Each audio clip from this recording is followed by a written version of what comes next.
So my youth pastor, her name's Katelyn Glazner. She started a disciple making group with our associate pastor, Michael Dorsett, and a few of our youth students. So it's me, about 4 or 5 youth students, our youth pastor. God has always had like a purpose, like for me, like I've always had a calling. And he said, even in my youth, I still am meant to outreach. I don't have to wait till I'm grown and, pastoring a church, it starts when you're young. So I always had a desire, reach my community, reach the people in my school. So I had that desire and I wanted to know how I could achieve that.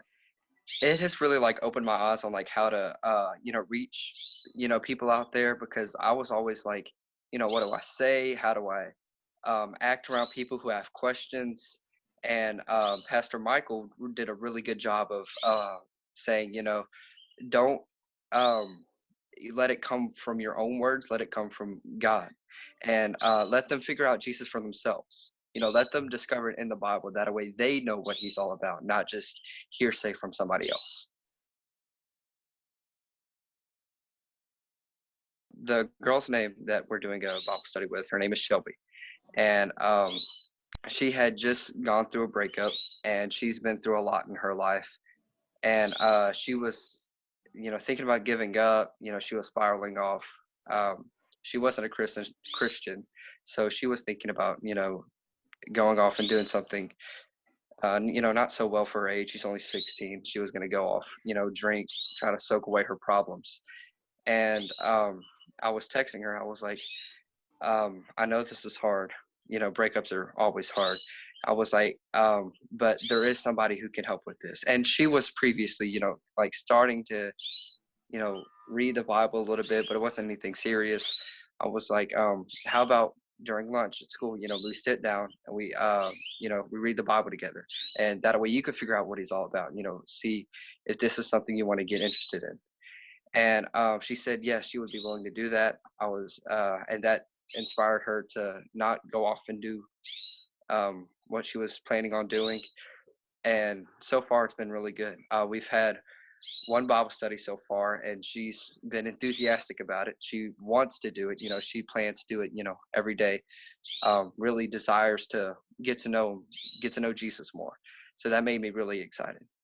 I see in the future, her continuing to pursue Jesus. See what like the whole thing is about. Get to know the full story of who God is.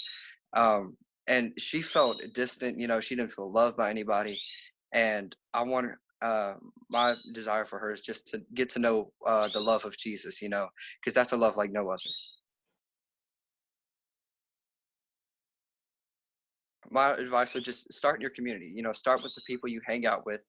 Start with your best friend, and pray for boldness. Have your people around you, maybe it be a pastor or a parent or a sibling. Just pray for boldness to rise up, and pray for yourself as well. Always stay lifted up in prayer. Always stay close to Jesus. Always pursue him, because that's where my fire comes from. I'm after Jesus. And now there's gonna be stuff that always gets in the way. Actually, the first time we tried to do our Bible study, that morning I was on my way to college because I take dual credit classes. I was on my way to college and I backed into somebody's car. And that was like, it stressed me out a lot that day. And this was like the devil, just throwing stuff at me, like, hey, you have too much on your plate, you can't do this. I told my youth pastor about it. I was like, because she told me, she was like, there's going to be warfare now. You're doing God's purpose for your life. Devil's going to throw stuff at you, try to distract you. And so I told Miss Caitlin, I was like, the devil's fighting me now, but I'm going to pursue past it. I'm going to stay devoted to this.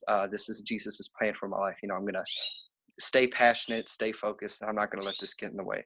And that wreck was all resolved. There were no fines or anything like that, and God all worked it out.